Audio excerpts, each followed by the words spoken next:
Kemudian sistem imun. Kalau sistem imun yang sering ditanyakan adalah terkait HIV. HIV.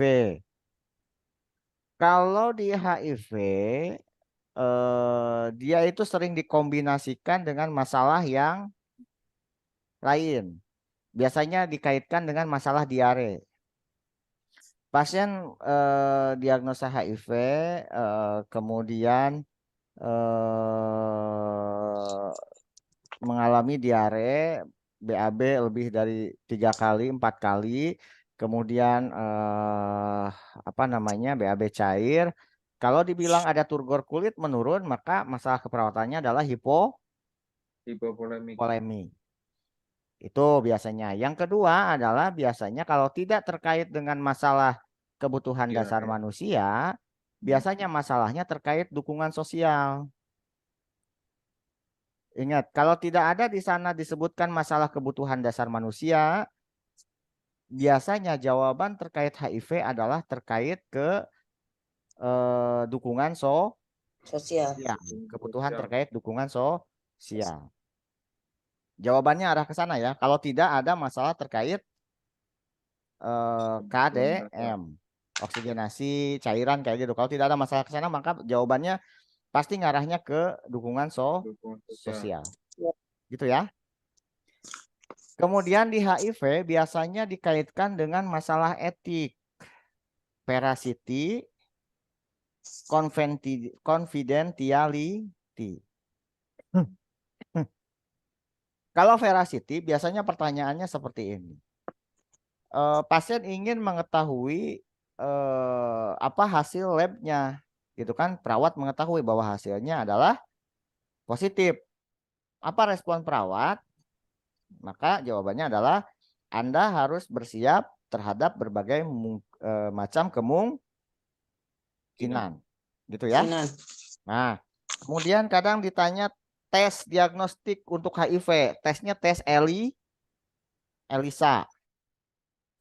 tes ELISA atau CD4. Saya lupa ketinggalan. Terkait tadi positif atau enggak, apa yang harus dites? Tes CD4 atau tes ELISA biasanya yang dijadikan jawaban. Nah, tadi veracity ya. Kemudian confidentiality. Kalau dibilang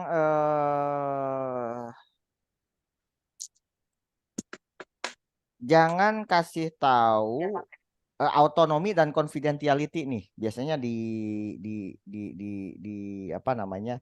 di dibenturkan di sana.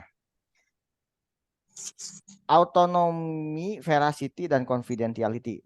Tiga tadi kalau di HIV dibenturkan. Ingat, autonomi adalah hak pasien untuk menentukan pilihannya. Kalau confidentiality adalah menjaga kerahasiaan. Ya. Hati-hati terkait menjaga kerahasiaan, harus diperhatikan di vignette yang bertanya siapa, yang ingin tahu siapa. Kalau yang ingin tahunya istrinya atau pasangannya, maka kita harus veracity, jujur. Kalau yang ingin tahu adalah pasangan dan yang bersangkutan, kita harus veracity. Tapi kalau yang ingin tahu anggota keluarga lain yang bukan merupakan pasangannya, maka kita wajib confidentiality atau menjaga kerahasiaan. Ya. Gitu ya? Jadi Pak Jelas? ini Gimana? kalau keluarga inti dia masuknya ke veracity. Ayah ibu juga Pak, confident Pak kalau ayah ibu Pak, Oh, jadi hanya pasangan ya? pasangan saja. Oh iya, Kalau anggota keluarga lain enggak Pak. itu masuknya ke ini ya, confidentiality. Iya, confident. Apalagi kalau cuma pacar, Pak. Pacar itu confident Pak. Ya, ya. Gitu Ya ya. Pak, kadang-kadang kita kan terkecoh Pak di veracity sama confident kan sama-sama itu ya. Iya, makanya sering dibenturkan di sana. Iya. Mm-mm. Kemarin Tuh. saya kalau Hmm. kalau yang HIV pasti saya confident. Yang nanyanya siapa dulu? Yang nanyanya keluarga. Keluarganya siapa dulu? Iya, keluarga. Biasanya sih keluarga yang kemarin dibaca mah keluarga. Confident. Keluarga ini ingin mengetahui gitu. Confident. Tapi kalau istrinya harus jujur. Oh, gitu ya. Ya. Pokoknya kalau dia bukan pasangan suami istri, Mm-mm. itu confident gitu aja ya Pak ya. Betul. Terkait HIV ya. Hanya HIP doang. Ya, HIV. Karena pasangan wajib tahu. Iya Pak, soalnya kemarin ini soal etik ini banyak Pak. Iya Ada pasti. kayaknya 25. 10 kali. 20-an Pak kalau nggak salah. 25. Etik itu 25. Standarnya Nah web itu etik Pak. 20 sampai 25. Jadi etik aja dikuasai udah peluang nih Pak. Nah, peluang banyak tuh. Iya. Hmm. Kemudian biasanya terkait benefisense. Kalau kita ngasih edukasi, maka itu Sensi. benefisense. Tapi kalau edukasinya terkait mencegah, maka itu non efisiense. Nah, bingungnya. Normal efektif. Non efisiense. Kalau edukasinya terkait pencegahan. Pak, coba Yes. Pak diulanginnya dari itu Pak biar biar paham banget gitu Pak. Soalnya kan kita ini terkecoh semua di sini nih. Autonomi dulu ya. Iya, iya. Ya Pak. Pelan-pelan Pak biar kita bisa lebih ini mengenal Ya. Pak. Kalau autonomi biasanya yang dijadikan kasus adalah pasien menolak tindakan. Autonomi Biasanya pasien pasien menolak tindakan atau ingin pilihan tindakan medis yang lain, misalkan pakai ingin herbal lah atau selain tindakan medis lah pakai yang lain ya, alternatif gitu ya. Itu biasanya autonomi. Autonomi artinya di sini kita harus menghormati hak pasien ya Pak. Nah, tapi sebelum autonomi dilakukan itu ada runtutannya, Pak. Oh gitu. Nah, saya ulang. Sebelum kita menghargai, runtutannya adalah misalkan gini, pasien menolak tindakan, apakah tindakan selanjutnya perawat? Kalau ada pilihannya di sana perawat menghargai, jangan langsung pilih itu. Tindakannya adalah kita lakukan benefisense dulu. Benefisense berarti kita lakukan edukasi dulu. Lakukan inform consent dulu, edukasi pasien terkait pentingnya tindakan. Nah, itu kita menginform consent, memberikan edukasi terkait pentingnya tindakan setelah pasien menyatakan menolak, itu tindakannya benefisense, Pak.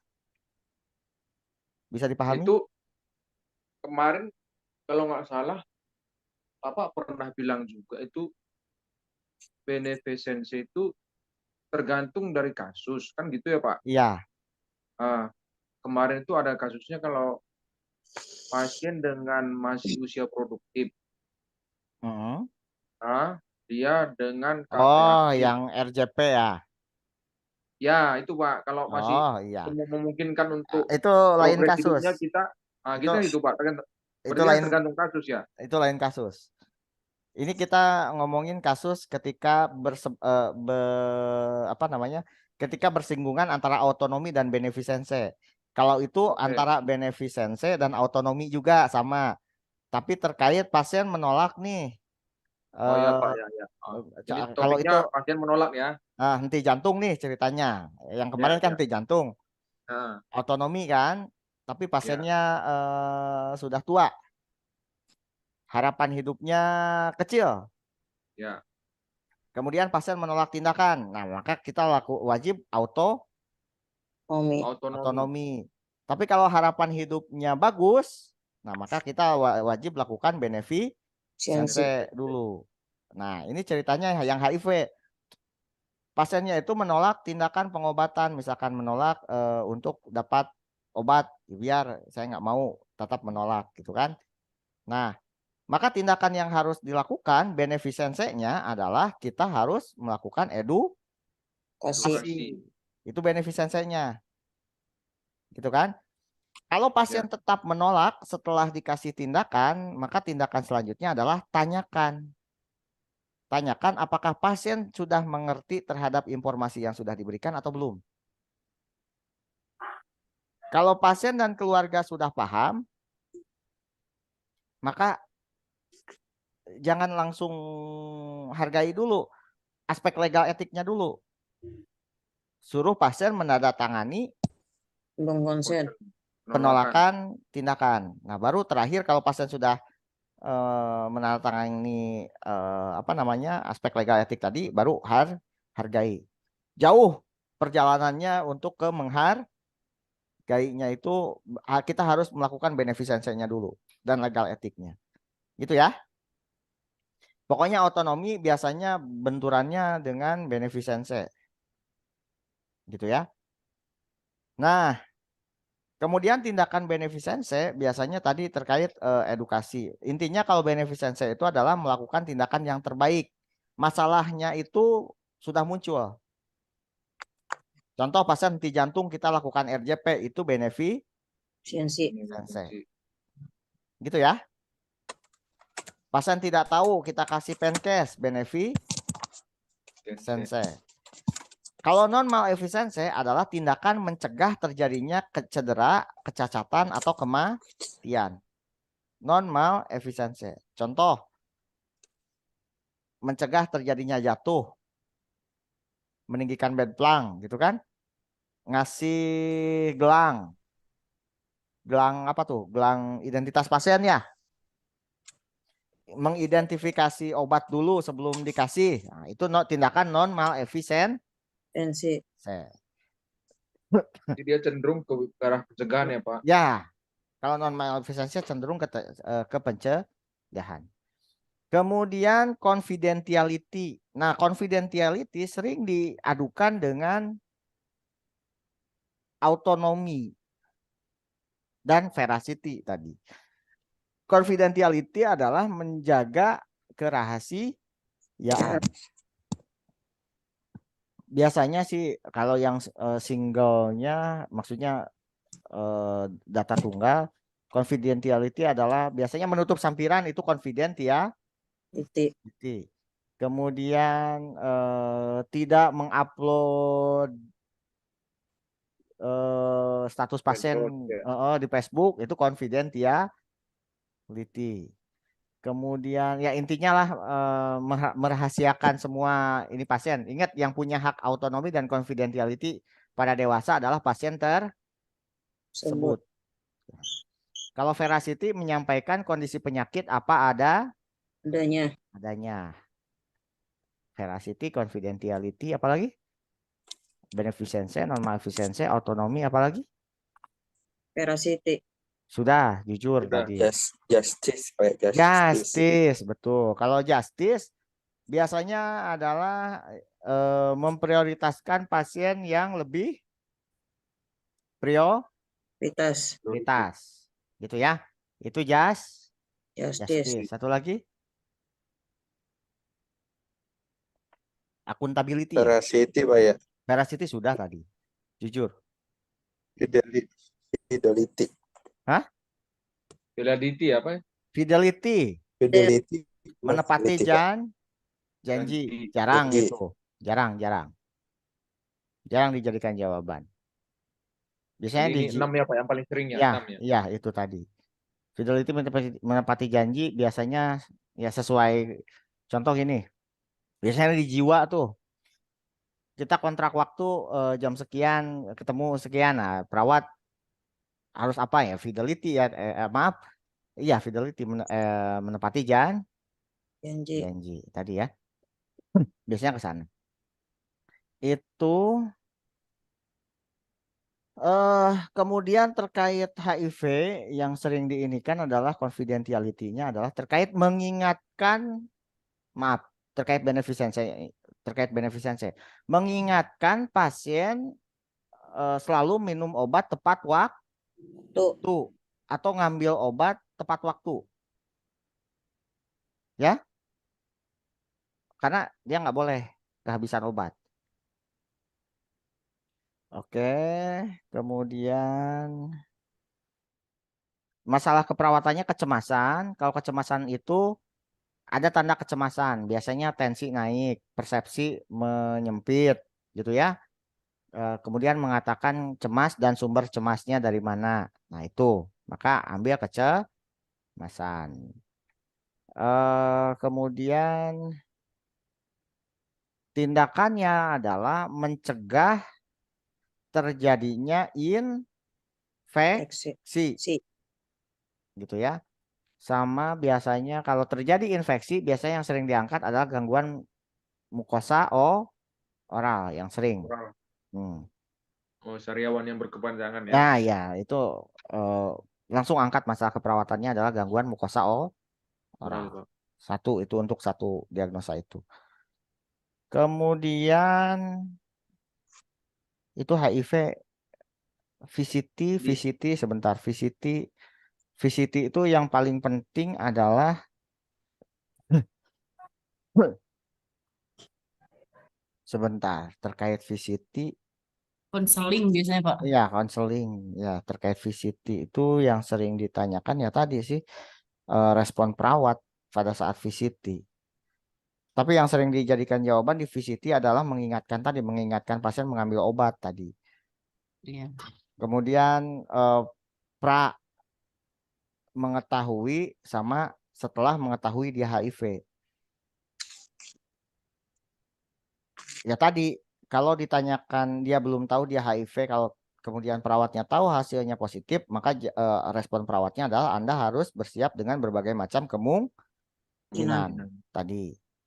Tapi kalau sudah tahu dia HIV, tindakan selanjutnya adalah ya ajarkan pola hidup dengan HIV. Jangan sampai dia Menularkan ya. menularkan ke yang lain. Ketika kalau punya pasangan berarti harus pakai kontrasepsi yang kayak gitu. Biasanya kayak gitu. Tapi jarang dijadikan pertanyaan itu ya.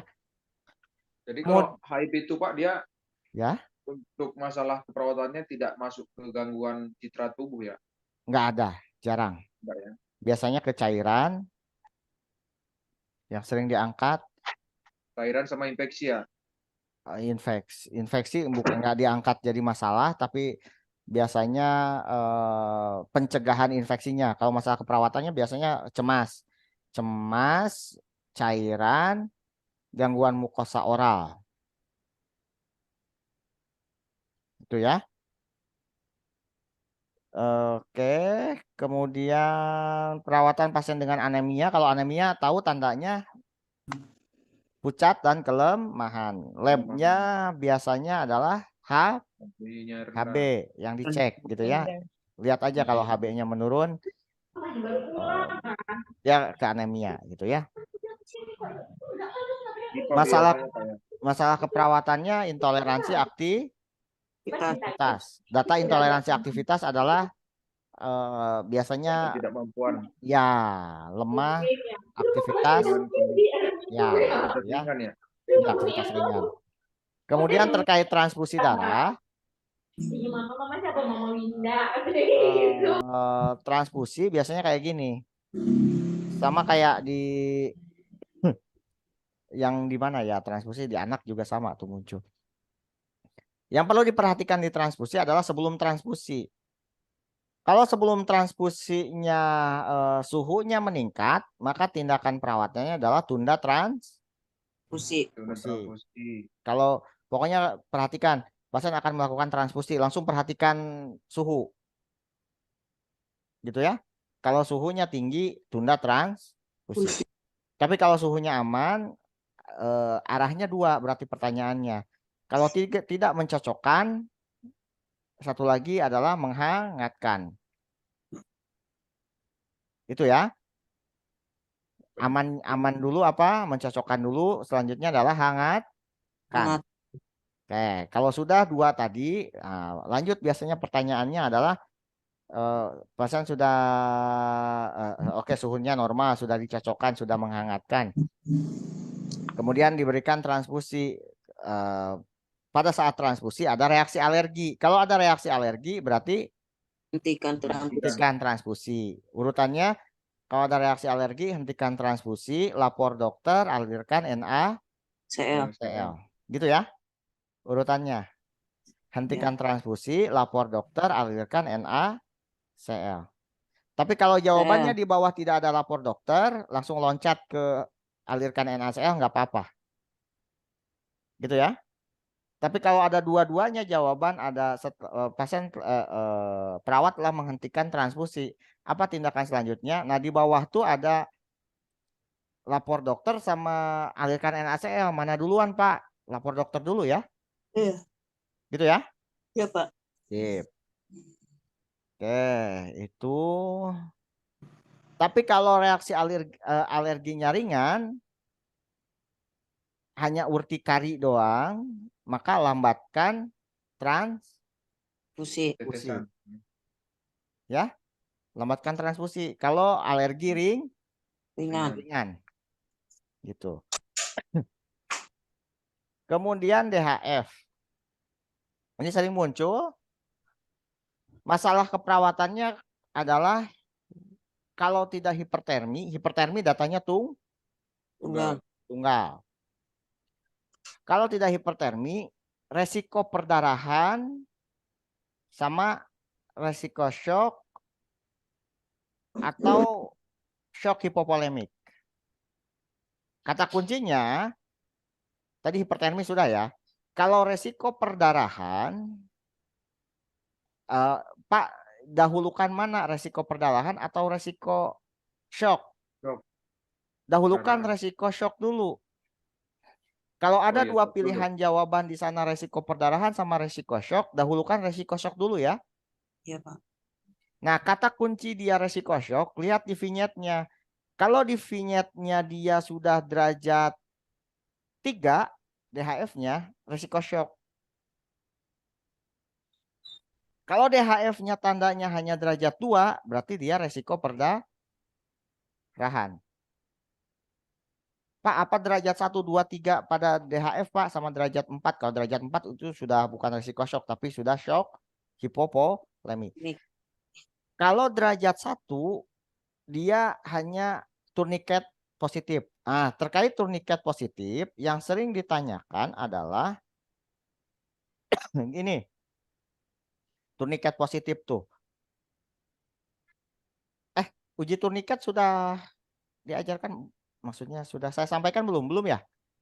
Belum, Pak. Nah, uji turniket yang sering ditanyakan adalah terkait proseduralnya. Prosedural uji turniket itu pertama kita tensi dulu. Yang sering ditanyakan adalah terkait mencari titik Tengahnya. tengah. Nah, cara mencari titik tengah adalah sistol ditambah diastol dibagi 2. Kedua. Gitu ya. Iya, Pak. Jadi kalau dibilang perawat sudah melakukan tensi, didapatkan tensi misalkan 120/80. Apa tindakan selanjutnya? Maka jawabannya adalah mencari titik tengah. Kalau pertanyaannya berapa titik tengahnya? Nah, berarti tadi sistol tambah diastol bagi 2. Nah, kalau perawat sudah mencari titik tengah, apa tindakan selanjutnya? Nah, tahanan dengan titik tengah tadi. Misalkan 120/80 berarti titik tengahnya berapa? 300 ya. 300 bagi 2 berapa? 100 tambah 120 tambah 80 200 ya. 200 bagi 2 100 ya. Tengahnya 100. Nah, berarti kita tahan Di 100 tekanan 100 tadi selama 10 menit. 5 sampai 10 menit. Timingnya 5 sampai 10 menit ya, Pak? Ya. Bila Sudah dapat titik tengah. Tahan sampai 5-10 menit di titik tengah tadi. Nah, dikatakan positif kalau dia sampelnya ada bintik di atas 10 bintikan di area volar. Tapi nggak akan ditanya sedetail itu, nggak akan ditanya. Di atas 10 titik ya. 10 di volar gitu ya. Nah, itu turniket positif. Lebih dari 10. Turniket tes. Tapi itu derajat 1 ya.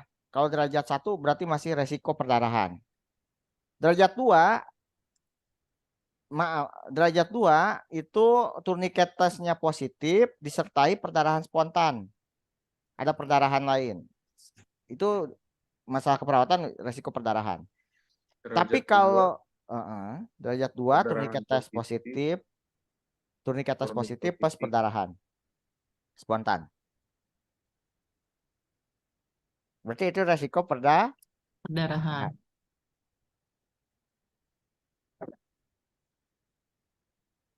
Tapi kalau di vignette-nya sudah trombositopeni dibilangnya tekanan darahnya mulai Turun. turun, nadinya mulai Shock. cepat, maka itu resiko Shock. shock, Shock. gitu kan? Tapi kalau pasiennya sudah penurunan kesadaran, nadinya sudah tidak teraba, berarti itu sudah shock Berat. hipovolemik, gitu ya. Nah, berarti tindakannya kalau dia resiko shock atau shock hipovolemik adalah berikan Cairan. cairan.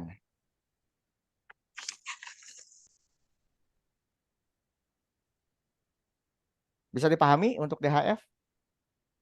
Bisa, Pak. Jadi kalau tidak hipertermi, resiko perdarahan, resiko Shock. Shock. gitu ya. 3 macam itu ya, Pak ya? Ya. Biasanya dia ngomongnya trombositopeni. Labnya yang di ini adalah nilai Bosit. trombosit, gitu ya. Selain turniket tes. Oke.